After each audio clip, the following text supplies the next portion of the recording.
प्रभात तिवारी।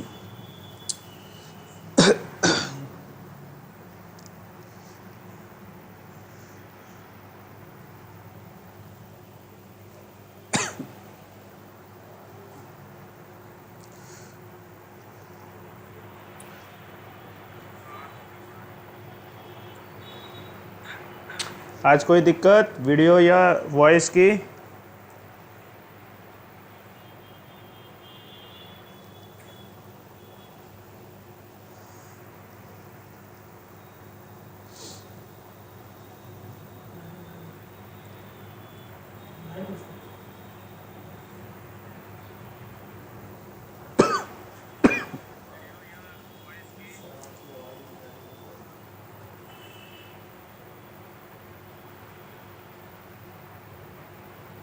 आवाज में बोलूंगा तब तो आएगा।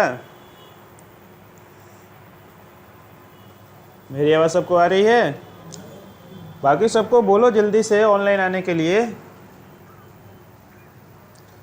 आज देखो एकदम टाइम पे रेडी हैं हम।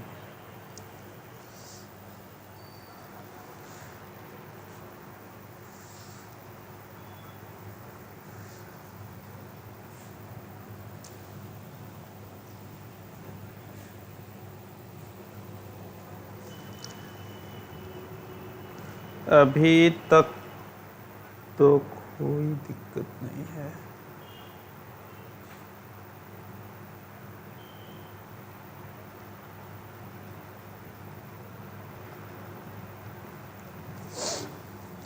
बच्चे सबको बुलाओ जल्दी ऑनलाइन।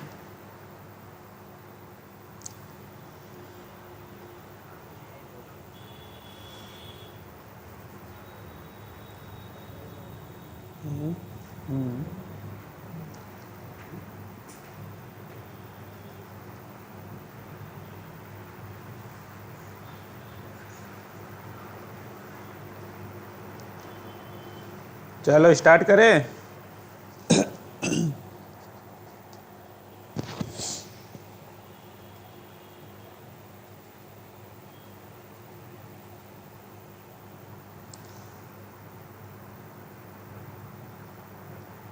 स्टार्ट किया जाए बच्चा।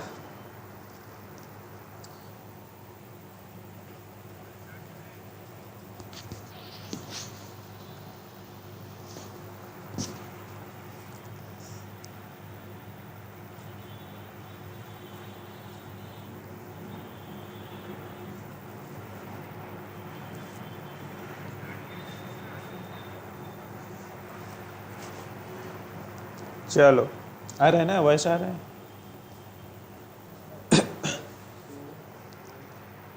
अरे अभी बोलना शुरू नहीं किया हूँ, बोलूँगा तब तो आवाज़ जाएगा।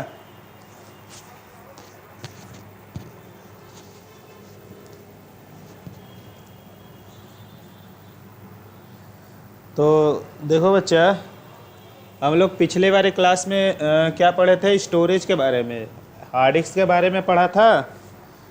तो हार्ड डिस्क में हमने देखा था कि हार्ड डिस्क हमारा 3 प्रकार का होगा। कौन कौन सा? पाटा हार्ड डिस्क, साटा हार्ड डिस्क और एचडीडी। इसके बारे में हमने पढ़ लिया था। ठीक है बच्चा? अच्छा, तो हम लोग देखे थे कि हार्ड डिस्क जो है एक प्रकार का स्टोरेज है ना? तो स्टोरेज भी 2 प्रकार का होता है। एक हमारा होता है प्राइमरी स्टोरेज और एक होता है हमारा सेकेंडरी स्टोरेज। जैसे आप लोगों का ब्रेन 2 होता है तो 2 जगह मेमोरी स्टोर होती है। एक हमारा होता है प्राइमरी स्टोरेज और एक हमारा होता है सेकेंडरी स्टोरेज। तो वैसे भी कंप्यूटर में भी 2 स्टोरेज लगा होता है। अब दूसरे स्टोरेज को निकाल दो तो भी कोई फ़र्क नहीं पड़ेगा, लेकिन प्राइमरी स्टोरेज रहना चाहिए। प्राइमरी हार्ड डिस्क मतलब पहला जो हार्ड डिस्क रहेगा वो रहना चाहिए। उसका 3 प्रकार होता था। कौन सा? पाटा, साटा और एसएसडी। ठीक है? तो देखो यहाँ पे मैंने बनाया हुआ है, ये स्टोरेज लिखा हुआ है। ठीक है? स्टोरेज, ठीक है? प्राइमरी स्टोरेज और सेकेंडरी स्टोरेज। स्टोरेज कितने प्रकार का? 2 प्रकार का। कौन कौन सा? प्राइमरी स्टोरेज और सेकेंडरी स्टोरेज। ठीक है?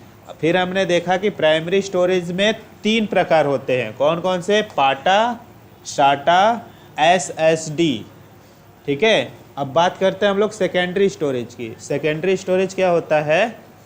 वह स्टोरेज जिसमें हम अपनी डाटा को सेव करके, डाटा का मतलब जैसे फ़ोटो हो गया, गाना हो गया, मूवी हो गया, ठीक है, तो इस प्रकार के डाटा, ठीक है, तो इन सबों को हम मेमोरी कार्ड में रख लें या पेन कार्ड में रख लें, सॉरी पेन ड्राइव में रख लें, ठीक है, और कहीं पे रखने के बाद इसको क्या कर दें, कंप्यूटर से निकाल कर कहीं बैग वैग में रख लें, तो उसको एक जगह से दूसरी जगह हम रख दिए, तो वही हमारा सेकेंडरी स्टोरेज कहलाता है। तो ऐसे जैसे सीडी का कैसेट हो गया, अब सीडी का कैसेट अगर हमने बना लिया और उसको हमने क्या कर दिया, निकाल कर सीडी का कैसेट के रेफर में हम रख दिए, जब हमको देखना पड़ेगा तब हम उसको सीडी प्लेयर में लगाकर या कंप्यूटर में लगाकर उसको कॉपी भी कर सकते हैं या उसको देख भी सकते हैं। तो ऐसे प्रकार को स्टोरेज जो बनाया हुआ है उसको बोलते हैं सेकेंडरी स्टोरेज।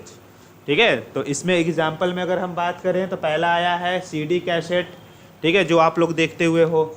दूसरा है हमारा फ्लॉपी डिस्क। तो बच्चा फ्लॉपी डिस्क का हमारा जैसे वीडियो रिकॉर्डर पहले आता था उसमें लगता था, छोटे छोटे कैसेट रहते हैं, बस इतना बड़ा रहेगा, इससे ज़्यादा बड़ा नहीं रहता है, ठीक है। और उसके बाद हमारा है पेन ड्राइव, जो कि आप लोग जानते हो, मेमोरी कार्ड आपका, ठीक है, मेमोरी कार्ड भी आपका क्या कहलाएगा, सेकेंडरी स्टोरेज कहलाएगा। उसमें हम लोग रख लेते हैं, बाद में फिर अपने मोबाइल को स्टोर कर देते हो, इरेज कर देते हो, बाद में फिर मेमोरी कार्ड लगा देते हैं, हमारा डाटा बचा रहता है, ठीक है। तो ये सेकेंडरी स्टोरेज हो गया। अब एक क्वेश्चन यहाँ पे उठता है, सेकेंडरी कंप्यूटर के लिए सेकेंडरी स्टोरेज इंपॉर्टेंट है या प्राइमरी स्टोरेज?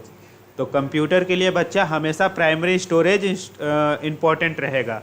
अगर सेकेंडरी स्टोरेज नहीं भी है तो भी हमारा कंप्यूटर चलेगा, मगर प्राइमरी स्टोरेज नहीं रहेगा तो कंप्यूटर हमारा नहीं चलेगा, ठीक है। आवाज़ को किसी को दिक्कत नहीं हो रही है ना आज?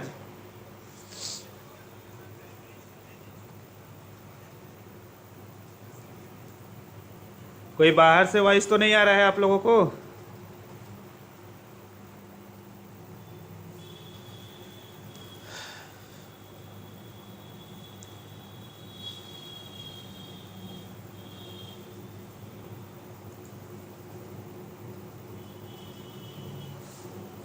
चलो देखो, तो सेकेंडरी स्टोरेज हमने यहाँ तक देख लिया था, ठीक है। इसके नीचे मैंने लिखा हुआ है, इसके नीचे आप लोगों को दिख रहा है, ठीक है, इसके नीचे मैंने लिखा हुआ है यूनिट ऑफ मेजरमेंट, है ना। जैसे मान लो कि आपको जियो कंपनी 1.5 GB का डाटा आपको दे रहा है, ठीक है, तो 1.5 GB का डाटा देता है, तो आप कहते हो कि हमको अभी हमारा 700 MB बचा है, फिर कुछ यूज करते हो तो कहते हो कि 600 MB बचा है, कुछ यूज करते हो तो कहते हो कि 200 MB बचा है, ठीक है, क्लियर है। तो ये तो आपको GB और MB में पता है, क्लियर है। अगर हम GB और MB को देखें तो मीटर और किलोमीटर की बात हो गई, ठीक है। तो हम उसी डाटा को कैसे नापेंगे, सबसे छोटी यूनिट क्या होती है और सबसे बड़ी यूनिट क्या होती है, क्लियर है। जैसे सबसे छोटी यूनिट हम लोग ले तो मिलीमीटर, mm होता है आपका, ठीक है, तो वैसे ही सबसे बड़ी यूनिट क्या होगा डिस्टेंस में, किलोमीटर, ठीक है। तो वैसे ही यहाँ पे हम लोग देख रहे हैं, तो सबसे छोटी यूनिट हमारी जो होती है वो बीट होती है, बीट से बड़ा बाइट होता है, बाइट से बड़ा KB होता है, ये मिट गया है KB, ठीक है। KB से बड़ा आपका MB होता है, MB से बड़ा आपका GB होता है, GB से बड़ा आपका TB होता है, और TB से बड़ा आपका PB होता है, क्लियर है। ये यूनिट होता है। अब देखो बच्चा, अब बात आती है कि हमें तो पता है कि अगर हम 1 मिलीमीटर की बात करें तो आप लोग बोलते हो 10 होता है ना। अब इधर देखो, 8 बीट अगर मिलाते हो तब आपका 1 बाइट बनता है, क्लियर है। अगर 8 बीट मिलाओगे तब आपका 1 बाइट बनेगा, क्लियर है। अच्छा, 1024 बाइट मिलाओगे तब आपका 1 KB बनेगा, ठीक है।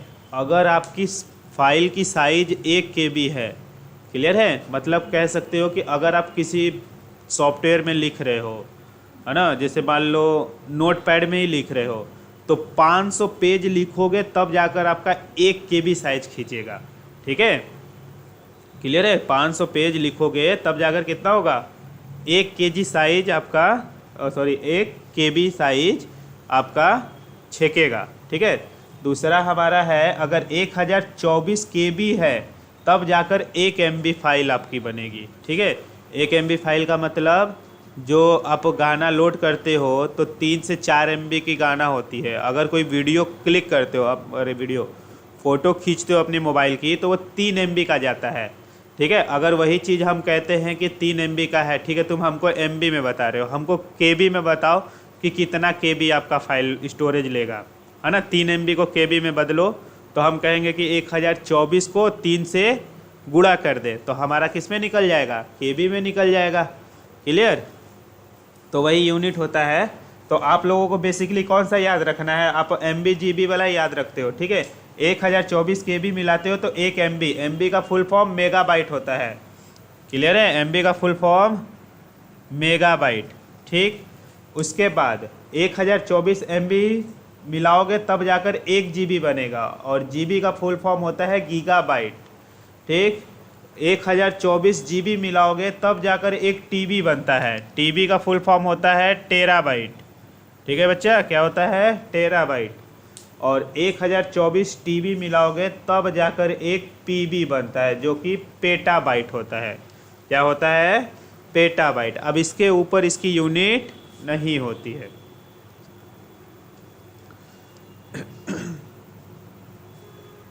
कोई दिक्कत बच्चा यहाँ तक?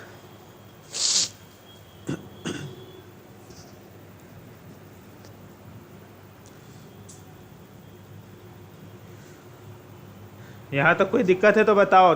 नेक्स्ट टॉपिक स्टार्ट करें। जो हम लोगों का टॉपिक है वो है रैम। ठीक है। रैम के बारे में आज हम लोगों को पढ़ना है। ये इतना बचा हुआ था इसलिए मैंने उसमें बता दिया। आज ऑनलाइन सब आया नहीं है, बस 19 लोग 20 लोग ऐसा ही हो रहा है।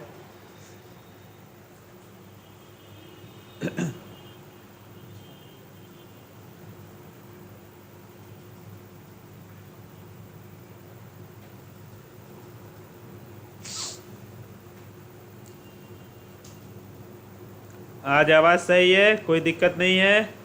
ठीक है। कल से सब लोग अब टाइम पे रहेगा।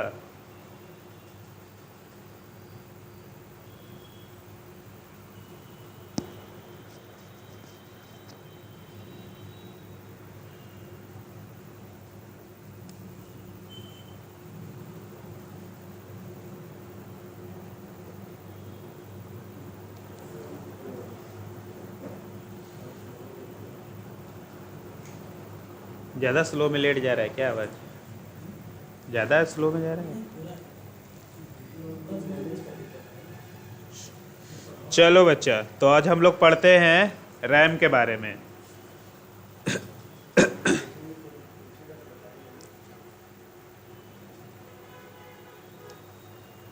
ठीक है। आज हम लोग पढ़ेंगे रैम के बारे में।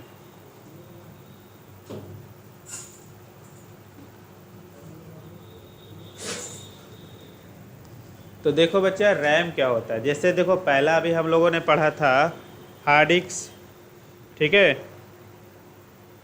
पहला हमने पढ़ा था हार्ड डिस्क। तो हार्ड डिस्क में हमने ये देखा कि ये मेमोरी को स्टोर करता है, मतलब डाटा को क्या करता है, स्टोर करता है। कोई भी कंप्यूटर को स्टार्ट करने के लिए हार्ड डिस्क बहुत ज़रूरी है। बिना हार्ड डिस्क कंप्यूटर आपका स्टार्ट नहीं होगा। क्लियर है? तो अब जैसे कंप्यूटर स्टार्ट होगा, जैसे देखो हमारी बॉडी है, अपनी बॉडी में अगर हम लोग देखें तो 2 चीज़ें हैं। एक तो है कि बॉडी को वर्क करने के लिए एनर्जी की ज़रूरत है, और एक है कि एक बॉडी को वर्क करने के लिए पीछे के डाटा को स्टोर होना ज़रूरी है। कहने का मतलब कुछ चीज़ें याद रहेगा तभी आप आगे का काम करोगे। ठीक है। क्लियर है? अच्छा, तो जैसे मान लो कि हम कोई काम कर रहे हैं। ठीक है। कोई काम कर रहे हैं और बड़े आराम से ऐसे ऐसे कर रहे हैं, एकदम धीरे धीरे धीरे, जिसे आप लोग बोलते हो एकदम सुस्त है बंदा। कैसा है? सुस्त है, उसके अंदर एनर्जी ही नहीं है, एक्टिव ही नहीं रहता है।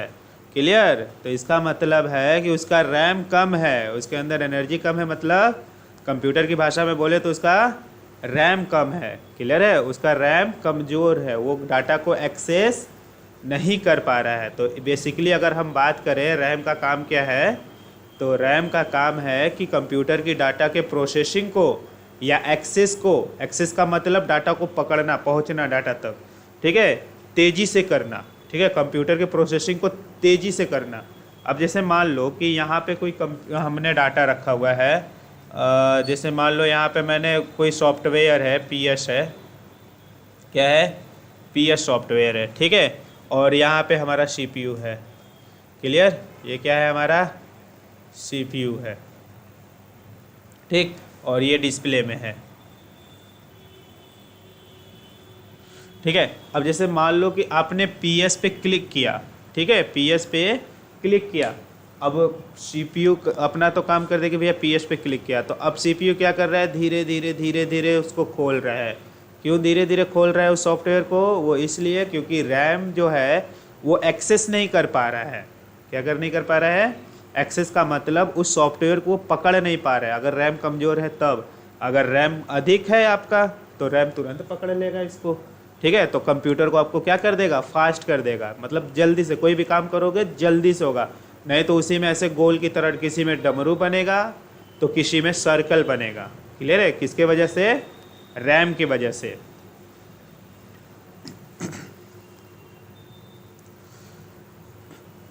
ठीक है, जब रैम बच्चा कमज़ोर होगा तो क्या होगा, हमारा सिस्टम स्लो चलेगा, धीरे धीरे काम करेगा। क्लियर। अच्छा देखो रैम,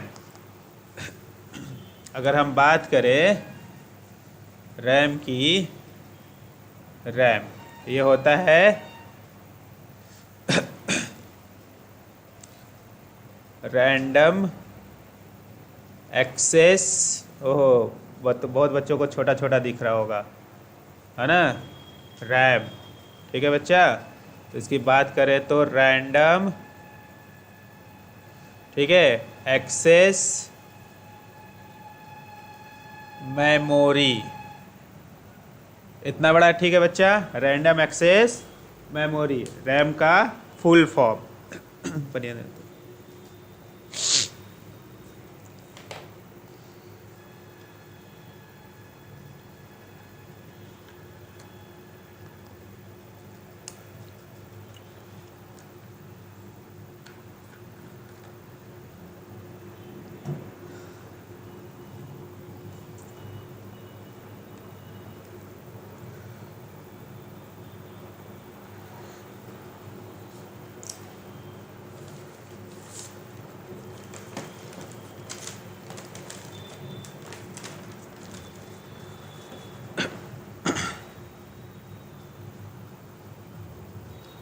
ठीक है, तो रैंडम एक्सेस मेमोरी, इसका काम क्या है, कंप्यूटर के प्रोसेसिंग के स्पीड को बढ़ा देना, कंप्यूटर को तेज करना। जैसे आपका कंप्यूटर स्लो काम कर रहा है तो आपके कंप्यूटर में रैम कमज़ोर है, ठीक है। अच्छा इसको ज़्यादा कॉम्प्लिकेटेड नहीं कर रहा हूँ, बस सीधा सा आप ऐसे समझो कि अगर कंप्यूटर हमारा स्लो चल रहा है तो उसमें रैम की कमज़ोरी है, रैम कम है हमारा। जैसे 2 GB का रैम है तो 3 GB का करो, 4 GB का करो, ठीक है। अब हम देखते हैं कि रैम कितने प्रकार के होते हैं, ठीक है, type of RAM. Clear, type of RAM, ठीक है बच्चा। रैम 2 प्रकार का होता है, कितने प्रकार का होता है, 2 प्रकार का होता है। क्लियर है। अगर हम बात करें, एक हमारा होता है रैम, ठीक है, और एक हमारा होता है रोम। क्लियर, रैम और रोम, ठीक। तो देखो बच्चा रैम और रोम क्या होता है। पहला तो रैम हमने बता दिया कि कंप्यूटर की स्पीड को बढ़ाता है, ठीक है। अब रोम क्या करता है, देखो अब जब कंप्यूटर स्टार्ट करते हो तो उसमें देखते हो कि अगर, या मोबाइल मंगा लो आप मार्केट से, क्या कर लो, मोबाइल मंगा लो। तो जब मोबाइल मंगाओगे तो जब उसे स्टार्ट करोगे तो उसमें देखो कुछ एप्लीकेशन पहले से ही इंस्टॉल रहते हैं, ना ही उसे आप डिलीट कर सकते हो, ना ही अलग से उसको ला सकते हो, वो पहले से ही इनबिल्ड रहता है, जिसे कहते हैं कि कंपनी के तरफ से ये मिला गया है, है ना, मिल गया है। तो वो कहीं ना कहीं तो उसको स्टोर करके रखेंगे हम लोग, तो वही चीज़ कहाँ रहता है, रोम में रहता है। क्लियर है, किस में रहता है, रोम में रहता है। तो आप अगर हम आपको दिखाएं तो देखो ये हमारा रैम है। क्या है? ये हमारा रैम है। ठीक है, देख रहे हो? चारों तरफ से देख लो। ठीक, ये क्या है? हमारा रैम है। कोई दिक्कत? अच्छा, अब रोम कैसे दिखाएंगे आपको? तो रोम को हम ऐसे नहीं दिखा पाएंगे। रोम आपका मदरबोर्ड पे ही लगा होता है। क्लियर? जो बड़े बड़े आईसी टाइप के लगे होते हैं, ठीक है, तो वही आपका रोम होता है। तो जब हम क्लास में आपको दिखाएंगे मदरबोर्ड का सिंपल, तो आप वहाँ पे आप लोग क्वेश्चन कर लीजिएगा।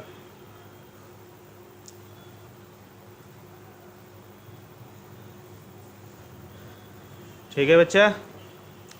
तो अब देखो बात करते हैं हम लोग रैम की। ठीक है, रोम तो वही होता है सिंपल सा। ये क्या करता है? इनबिल्ड रहता है, इसमें हम डाटा को इनबिल्ड किए रहते हैं। जैसे मान लो, है ना, कि मार्केट से कुछ लाए तो सारा डाटा, कुछ डाटा पहले से ही रहता है, तो वो किस में रहेगा? रोम में ही फिट रहता है। ठीक है, तो रोम का तो कोई टाइप नहीं होता है, रैम का टाइप होता है। रैम दो प्रकार का होता है। क्लियर? एक होता है हमारा एस रैम और एक हमारा होता है डी रैम। ठीक है, एस रैम और डी रैम। डी रैम क्या होता है? पहले एस रैम की बात कर लेते हैं। एस रैम होता है स्टैंड। ठीक है, एस रैम क्या होता है? स्टैटिक। एस से हो जाएगा स्टैटिक्स। ठीक है, रैंडम, ठीक, एक्सेस मेमोरी। ठीक है, स्टैटिक्स, रैंडम एक्सेस मेमोरी। और डी रैम का फुल फॉर्म होता है डायनामिक। क्या होता है बच्चा? डायनामिक, है ना, random access memory. Dynamic random access memory, ये डी रैम होता है। अब ये बात आता है कि इसको कैसे देखेंगे? तो इसको देखने के लिए देख बच्चा, इसको दो भागों में बांटा गया है यहाँ से। तो देख, एक तरफ हमारा बनेगा डी रैम और एक तरफ हमारा बनेगा एस रैम। ये जो ब्लैक ब्लैक दिख रहे हैं तुमको, ठीक है, ये जो ब्लैक ब्लैक देख रहे हैं, तो इसी को बोलते हैं। एक तरफ वाला पार्ट हमारा क्या कहलाएगा? एस रैम, और एक वाला डी रैम। अब ये डिसाइड नहीं कर सकते कि ये एस रैम है या ये एस रैम है। ये डिसाइड करेगा जो इसको बनाया हुआ है। इसमें ठीक है,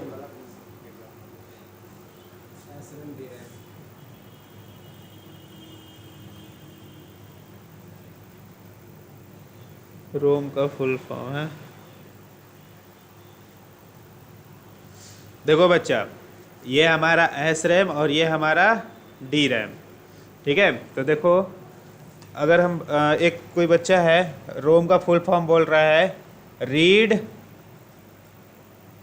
ओनली मेमोरी होता है ना? रीड ओनली मेमोरी, जो उसमें कंप्यूटर में पहले से डाटा फिट रहता है उसको रीड कर लेता है ये। ठीक है, अच्छा, लाइट जाने पर ये डाटा को कुछ नहीं होता, लेकिन इस डाटे को पूरा बंद हो जाता है। ये कोई फंक्शन कार्य नहीं करता लाइट जाने पर, सिस्टम बंद करने पर। ठीक है,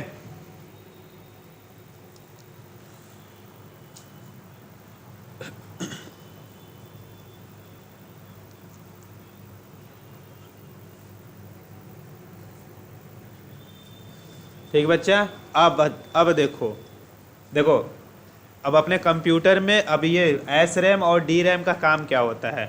अब ऐसे कंप्यूटर में काम करते हो, कोई सॉफ्टवेयर आपने ओपन कर लिया, ठीक है, आप उस कंप्यूटर सॉफ्टवेयर पे काम कर रहे हो। मान लो 3-4 सॉफ्टवेयर आपने ओपन कर लिया, अब काम कर रहे हो। तो कुछ टाइम के 5 मिनट 10 मिनट के बाद जाओगे तो थोड़ा सा सिस्टम क्या हो जाएगा? स्लो हो जाएगा। ठीक है, बफरिंग करने लगेगा, मतलब रुकने लगेगा, घूमने लगेगा या डमरू बनने लगेगा, है ना? तो आपका जैसा कर्सर होगा वैसा वो बिहेव करेगा। ठीक है, तो वो तब तक कर रहा है, मतलब तब तक आप क्या कर रहे हो? उसको स्टैटिक रैम काम कर रहा है, एस रैम काम कर रहा है, ठीक है। जब उसको तेज करने के लिए हमें डी रैम का यूज करना पड़ेगा। तो डी रैम तभी यूज होता है जब उसे आप रिफ्रेश करते हो, ठीक है। रिफ्रेश करने का मतलब है कि अब डी रैम आपका काम करने लगा कि भैया आप डाटा को जो है कंप्यूटर में जो चल रहा है उसको सारे डाटा को रिफ्रेश कर दो। तो डी रिफ्रेश करने का काम किसका होता है? डी रैम का होता है, क्लियर है, डायनामिक रैम का। और डाटा को चलाने का काम किसका होता है? एस रैम का होता है। एस रैम डाटा को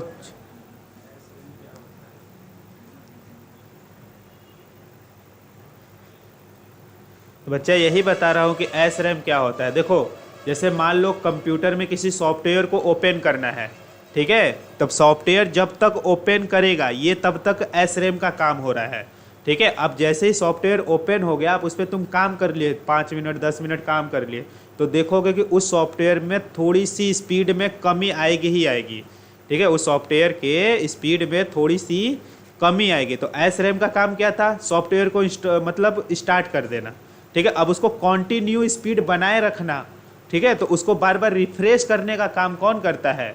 डी रैम करता है, क्लियर, डायनामिक रैम।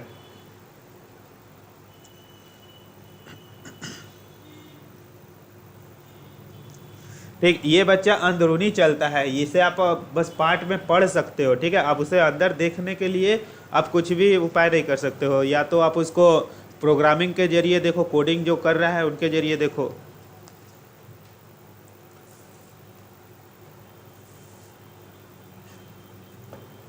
अच्छा, यहाँ से कोई टॉपिक अगर नोट करना है तो नोट कर लो, स्क्रीनशॉट ले लो, ठीक है। उसके आगे फिर हम लोग बढ़ते हैं।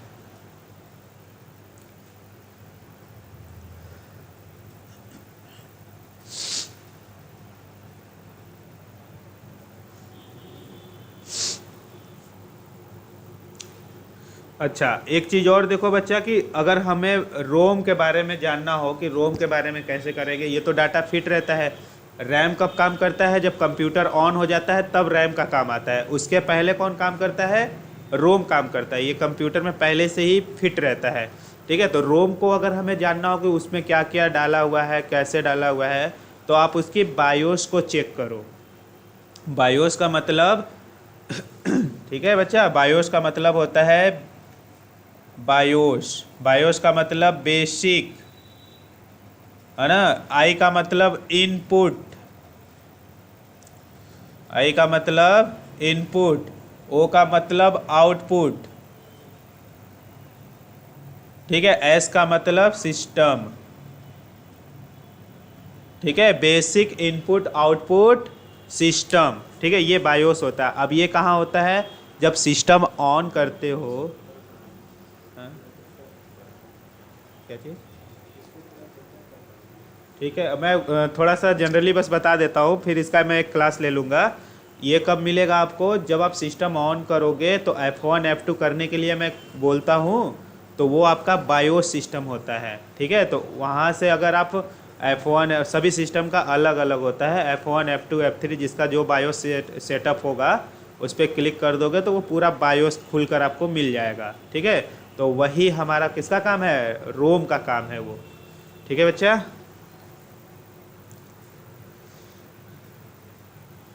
अच्छा, अब बात करते हैं रैम के वर्जन की, ठीक है। इसका स्क्रीनशॉट ले लिया ना आप लोग?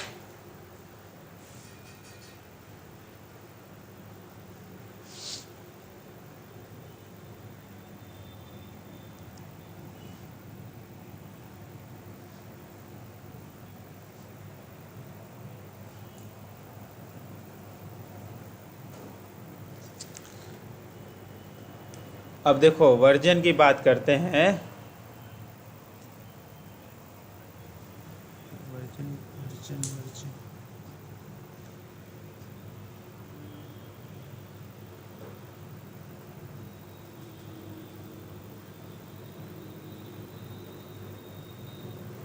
रैम का प्रकार आपने पढ़ लिया। अब बात आते हैं वर्जन की, ठीक है। अच्छा, वर्जन में अगर वर्जन की बात करें तो बच्चा जैसे देखो, पहले हमारा अगर मान लो आप मोबाइल में ही ले लो, तो पहले आप मोबाइल लिए थे, जैसे मान लो रियलमी ले लिए, ठीक है। रियल मी लेने के बाद फिर उसने बनाया रियल मी प्रो बना दिया, रियल मी मैक्स बना दिया, तो अलग अलग आ रहा है ना। तो वैसे ही रैम का भी था। तो पहले रैम जब आया, रैम जो आया, रैम क्या बनाया, पहले बनाया आपका DDR1।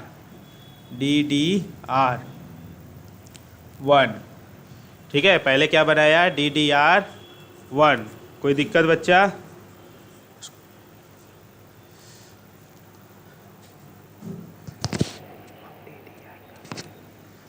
ठीक है, पहले बनाया DDR1। ठीक है, दूसरा इसने बनाया DDR2, तीसरा फिर बनाया DDR3, चौथा इसने बनाया DDR4। DDR4 से ज़्यादा नहीं है। ठीक है, अभी तक DDR1 से लेकर DDR4 तक बना हुआ है। ठीक है, अगर बात करते हैं DDR का, तो डबल डाटा रेट इसका फुल फॉर्म होता है बच्चा। DDR का full form double data rate. ठीक है। अब देखो, अगर हम बात करें कि इन चारों में से कौन सा रैम अच्छा होता है, तो ऑब्वियसली जो लास्ट वाला रहेगा वो अच्छा होगा। जैसे तुम लोगों को एप्पल वाला फ़ोन अच्छा लग रहा है ना, एप्पल कौन सा आया है 14 मैक्स प्रो करके, है ना, आईफोन 14 मैक्स प्रो है ना, तो वो अच्छा है लेटेस्ट में। तो वैसे ही लेटेस्ट में DDR4 रैम आपका सबसे अच्छा काम करेगा। DDR3 जनरली अभी तक तो हम लोग DDR3 यूज कर रहे हैं, लेकिन आ गया है DDR4। आप जो लैपटॉप लोगे तो उसमें आप DDR4 रैम पाओगे।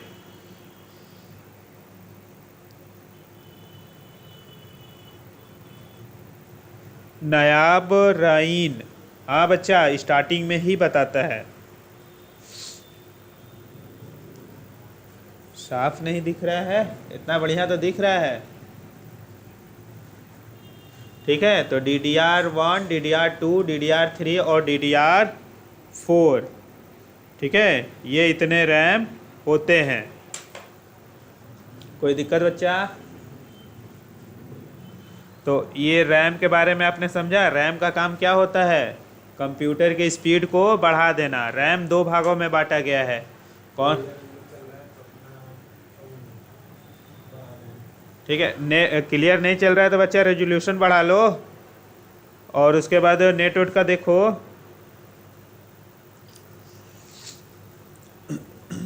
देखो बच्चा, रैम अभी हमने रैम के बारे में पढ़ा। तो रैम क्या करता है, कंप्यूटर के प्रोसेसिंग स्पीड को बढ़ा देता है। रैम कितने प्रकार का होता है, दो प्रकार का होता है। कौन कौन सा रैम होता है, एक हमारा रैम और एक हमारा रोम। क्लियर है? रैम क्या होता है, रैंडम एक्सेस मेमोरी। रोम क्या होता है, read only memory. Random access memory कितने प्रकार का होता है, ये दो प्रकार का होता है। कौन कौन सा होता है, एस रैम और डी रैम। ठीक है, स्टैटिक रैम और डायनामिक रैम। ठीक है, कैसे काम किया था ये हमने बता दिया था। अच्छा, वर्जन में कौन सा अच्छा है ये, तो DDR4 रैम अच्छा है। DDR का full form double data rate. ठीक है, क्लियर? अगर किसी को कोई डाउट है तो पूछो। अगर किसी को नहीं भी समझ में आ रहा है तो बच्चा इसको तुम पढ़ते रहो, क्लास में हम लोग डिस्कस करेंगे तो देख लेंगे। ठीक है, नए बच्चों को, खैर जो नए बच्चे एडमिशन लिए हैं उनको नहीं समझ में आएगा तो वो भी देखते रहें।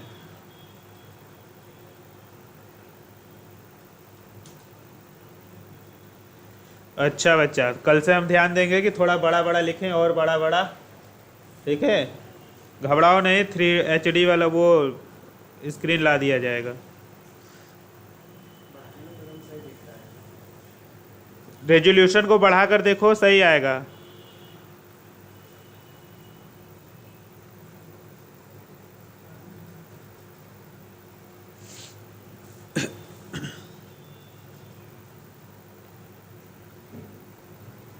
रेजोल्यूशन को बढ़ाने पर भी नहीं दिख रहा है, अरे हमारे मोबाइल में तो दिख रहा है।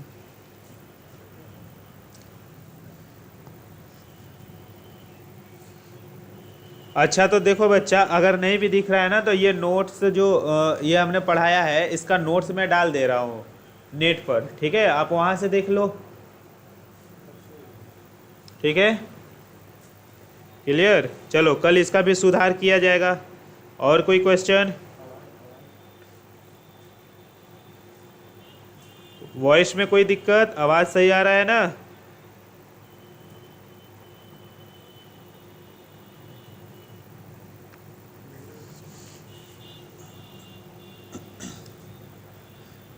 हम लोगों के मोबाइल में तो सही चल रहा है बच्चा।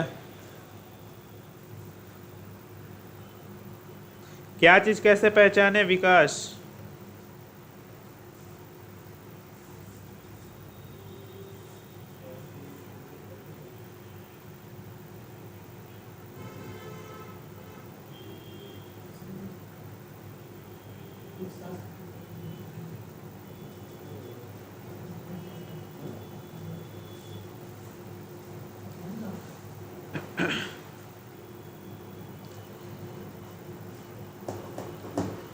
कोई क्वेश्चन है तो पूछो बच्चा।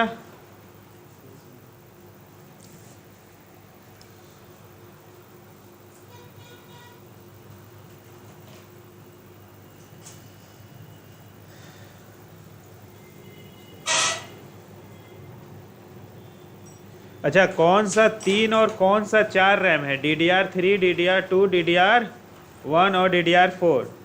तो देख बच्चा, अब ऐसे देखकर हम लोग नहीं पहचानेंगे। यहाँ पे देखो लिखा रहेगा, ठीक है? ये पॉइंट देख रहे हो? यहीं पे आपका 1 GB का है कि 2 GB का है, DDR1 है या DDR2 है, तो इसी पॉइंट पर आपका किसी न किसी पॉइंट पर लिखा रहेगा। और दूसरी बात, ये देखो इसका कट एक बना हुआ है, ध्यान से देखो। एक कट बना हुआ है ना, ये कट, ठीक है? ये किसी में यहाँ बीच में होगा, किसी में यहाँ पे होगा, तो सबका अलग अलग रहेगा। देखो यहाँ पे अगर मैंने ये 2 लिया हुआ है तो दोनों का कट देखो, कट दिख रहा है?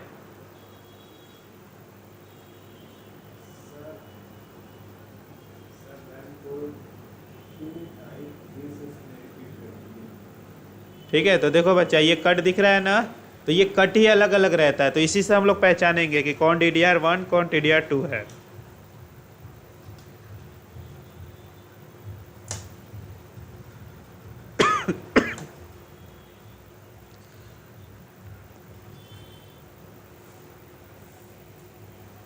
रैम को 2 टाइप?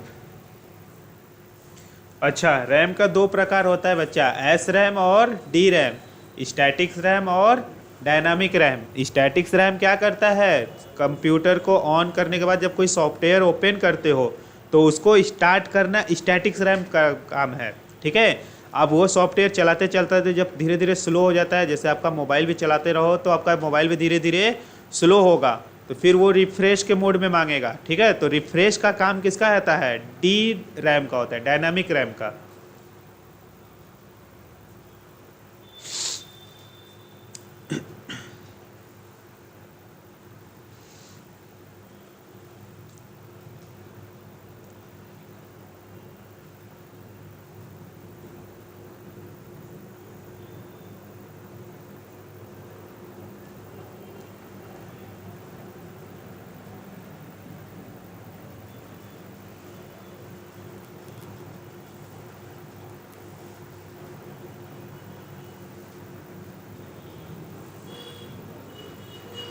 ठीक है बच्चा, तो आज का क्लास हम लोग यहीं पे एंड करते हैं।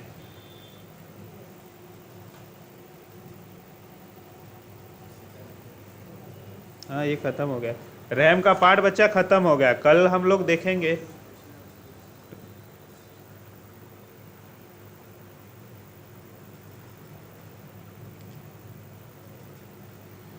बच्चा ये दूरी डिसाइड नहीं करेगा, ये पहले ही जब सिस्टम लोग है ना, तो आपके पास पहले से अगर रैम है तो आप वो देख सकते हो कि हाँ ये DDR2 का है या DDR3 का है, ठीक है? ये दूरी आप नहीं डिसाइड कर सकते हो कि कितनी दूरी पर ये रहेगा।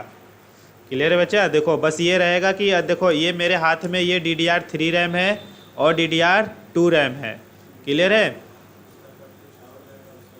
ठीक है, कट ही अलग अलग दूरी पर रहेगा बच्चा। ठीक है बच्चा, देखो ये मेरा DDR3 है, क्यों? क्योंकि हम जानते हैं ये अपने बोर्ड में लगाए थे तो ख़राब हो गया था, तो ये DDR3 मैंने रैम लगवाया था और दूसरे बोर्ड में DDR2 लगवाया था। ठीक है,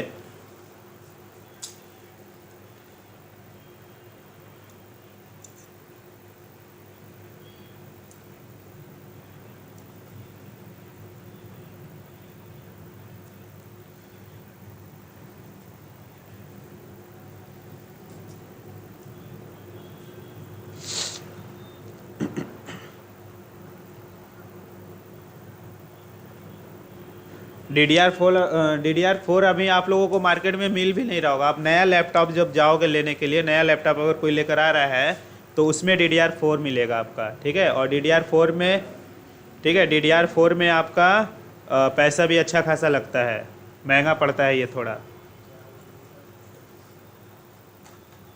अगर आप ऐसे लोकल कंपनी का लेते हो तो 4 GB का भी लोगे तो आपका 2500-3000 के लगभग में आ जाएगा।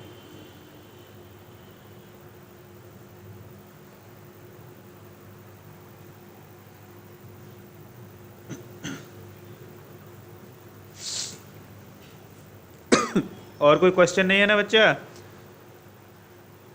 एक बार आप लोग बताओ कि आप लोगों के हिसाब से कितने बजे का टाइमिंग होना चाहिए ऑनलाइन क्लास का?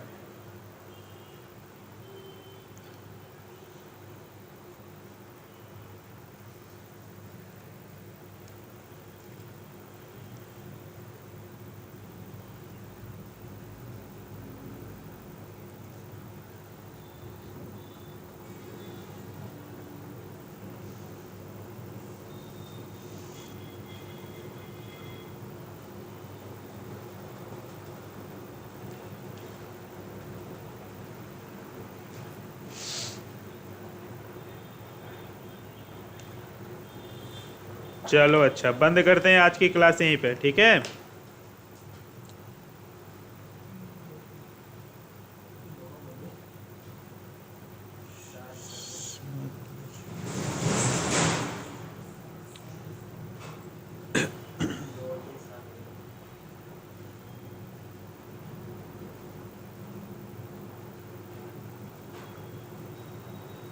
एक बार टाइम का आप लोग वोटिंग कर लीजिएगा कि कितने बजे आप लोगों का क्लास सही पड़ेगा, ठीक है, जो सब खाली रहे।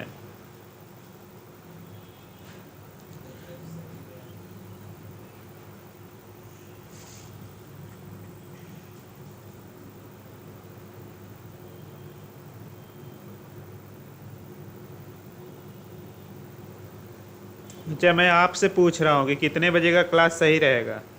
अच्छा अच्छा, ठीक है बच्चा, कोचिंग में आप पूछ लीजिएगा।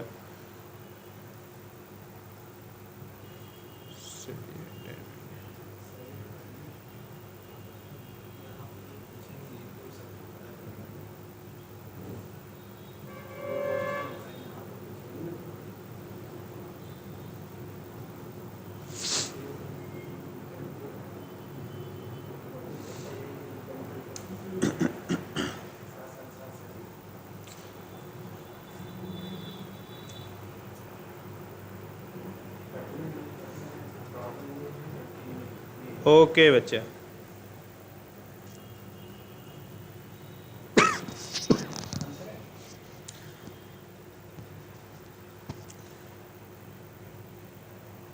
चलो बच्चा, ठीक है, गुड नाइट।